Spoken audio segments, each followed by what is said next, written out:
Paano ba magmahal ng kaaway? Maligayang araw ng Sabado sa unang linggo ng Kwaresma. Purihin ang Diyos sa pagkaloob sa atin ng panibagong pagkakataong gumawa ng mabuti sa kapwa, magpatawad at makipagkasundo sa ating kaaway. Isa na yata sa pinakamahirap na utos ng Panginoong Hesus sa mga alagad, ang magmahal ng kaaway. Totoong mahirap itong gawin kung aasa tayo sa ating sariling kakayahan. Pero hindi imposible kung hihingi tayo ng tulong sa Espiritu ng Diyos na sa ating nananahan. Ito po ay Sister Lines ng Daughters of St. Paul na nag-aanyayang ihanda na ang sarili sa pagpapahayag ng ating mabuting balita.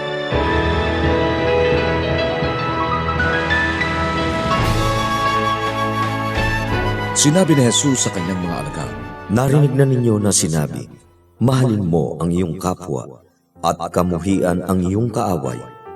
Ngunit sinasabi ko sa inyo, mahalin niyo ang inyong kaaway at ipagdasal ang umuusig sa inyo. Sa ganito kayo magiging mga anak ng inyong amang nasa langit, sapagkat pinasisikat niya ang araw sa kapwa masama at mabuti, at pinapapatak ang ulan sa kapwa makatarungan at di makatarungan. Kung mahal niyo ang nagmamahal sa inyo, ano ang gantimpala niyo? Di ba't ginagawa rin ito ng mga pagano? Kaya maging ganap kayo gaya ng pagiging ganap ng inyong amang nasa langit.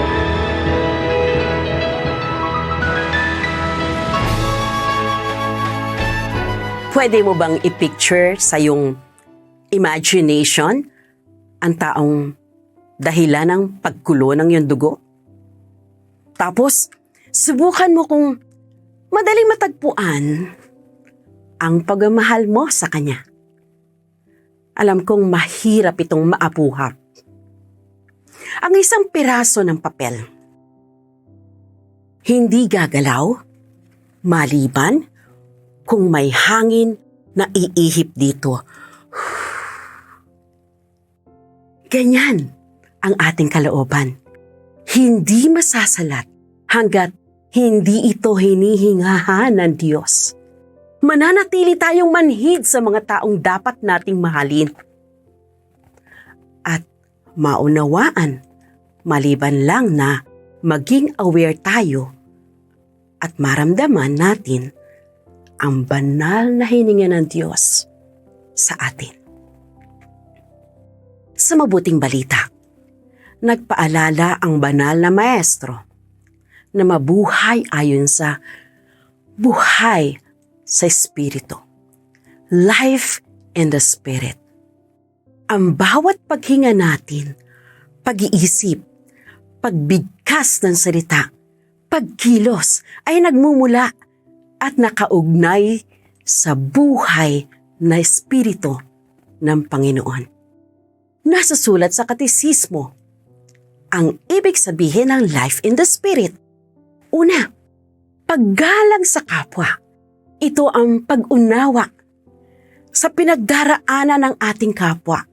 Yung bang maiwasan nating makatrigger ang mga kilos natin sa kanilang hinanakit at hindi rin tayo masasaktan kapag may nabitawan silang masakit pakinggan.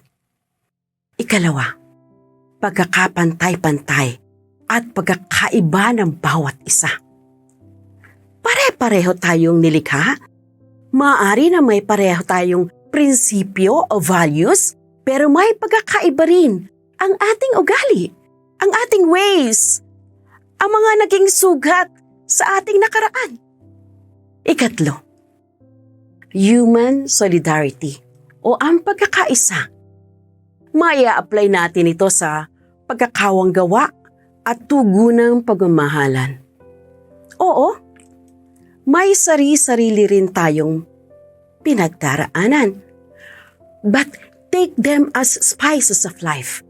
Kaya't inaanyayahan ko kayong hugutin sa kaibuturan ang espiritu ng paggalang, ang espiritu ng pagtanggap ng ating pagkakaiba-iba, at ang espiritu ng pagkakaisa.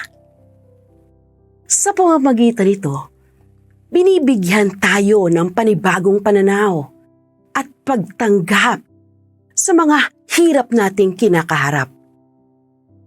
Pinupuspos niya ang kakayanan nating mahalin ang mga minamahal niya at magawang unawain at patawarin ang inuunawa niya at pinapatawad.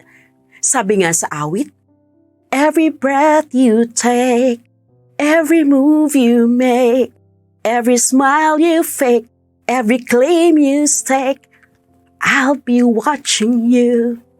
God sees us. God is here with us sa mga pag-effort nating mahalin ang pinaka-difficult na tao sa buong mundo. Mga kapanalig, support Pauline's online ministry. Subscribe, like, and follow us on Facebook, YouTube, Instagram, Twitter, TikTok, Spotify, Google, and Apple Podcast.